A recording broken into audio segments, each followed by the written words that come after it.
All right, let's talk about something that has single-handedly caused both financial freedom and financial disaster. Credit cards and debit cards.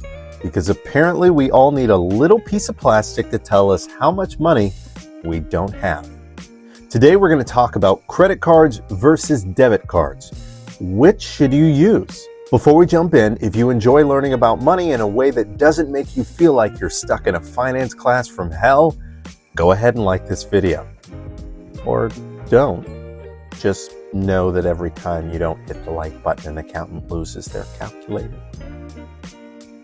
All right, let's start with the basics. Debit cards and credit cards are both ways to pay for stuff without actually using cash, because cash is apparently an ancient artifact by now, but they work very differently. So let's first look at debit cards.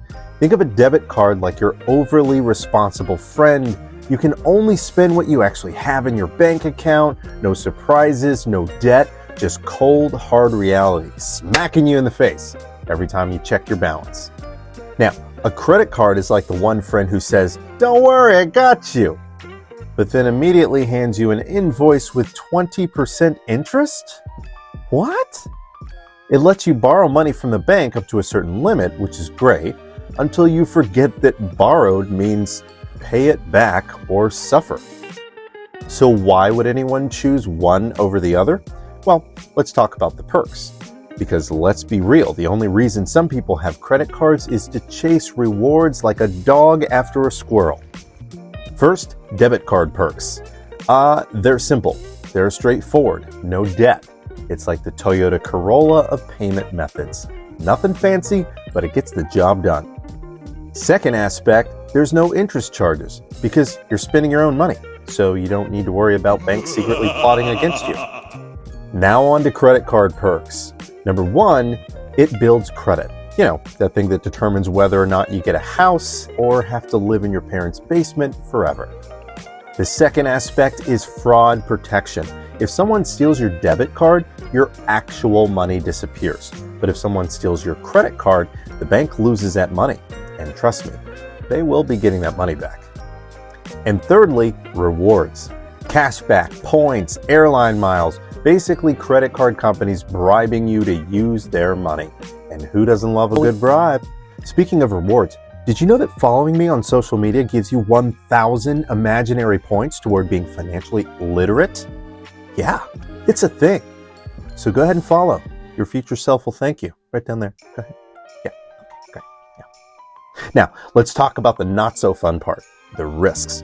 Because, of course, every good thing comes with a catch. We'll start with debit card risks, okay? If a scammer gets your debit card, that is your money gone. And banks take their sweet time investigating fraud.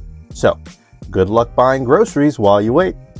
The second debit card risk is that it doesn't build credit, which is fine if you love paying deposits on everything from apartments to phone plans. Now, let's look at credit card risks, okay? First off, high interest rates. If you don't pay off your balance, you're basically setting your money on fire for fun. Secondly, the illusion of wealth. Just because your card lets you spend $5,000 doesn't mean you actually have $5,000. But hey, reality's overrated, right? So, when should you use a debit card? And when should you use a credit card? Well, it actually depends. If you're not broke and have an emergency fund plus money to cover your purchases so that you can pay them off immediately, use a credit card whenever possible. It is seriously my favorite thing to do. Use other people's money, i.e. the bank's money, to get what I want while also getting even more value in the form of points, cash back, or even airline points. It's a win no matter how you look at it. You get much more robust fraud protection too. Now, if you're broke, don't have an emergency fund, and you also don't have the money available in your bank to cover the cost of the items you want to purchase, you might want to sit down for this one.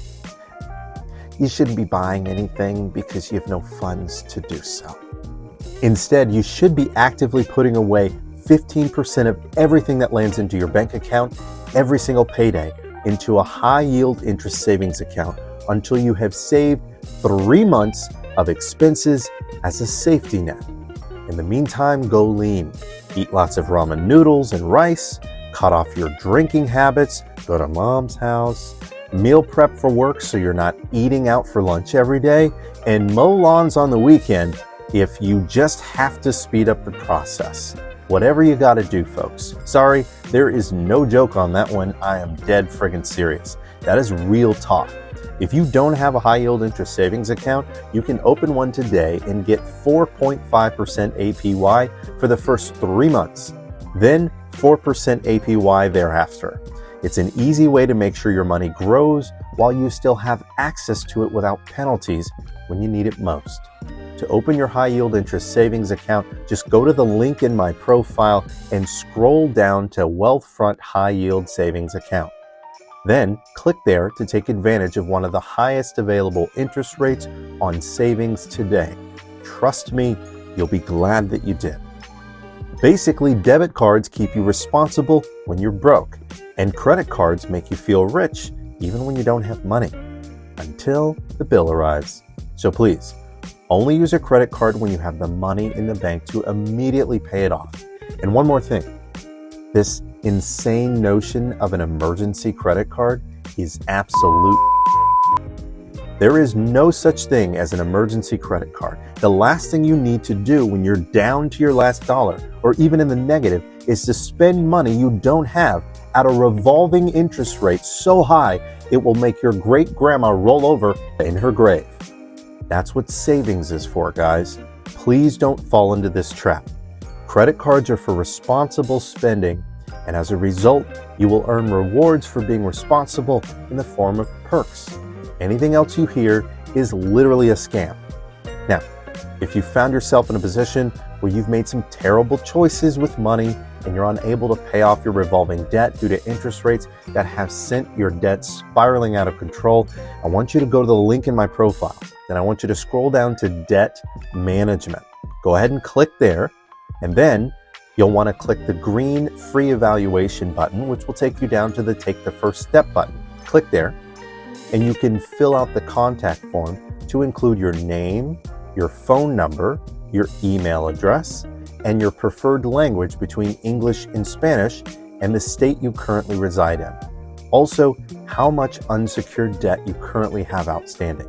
Now, this will give us enough information for one of our advisors to begin the process of determining whether we can eliminate your interest payments altogether and help you pay your debts off much faster. So, which one should you use? Debit card or credit card? Well, that depends on whether you enjoy financial stability or living on the edge. But really, the best answer is both, just in the right situations, okay? If this video saved you from making a terrible financial decision today, do me a favor, hit that like button. Or don't, just let the banks keep winning. It's your choice. And if you want more brutally honest financial advice that makes you laugh while questioning your life choices, follow me. I promise to keep telling you the things your bank would rather you not know. Until next time, I've been Kevin with MoneyTreeAndMe, providing better security and ensuring better lives. Make it a great day.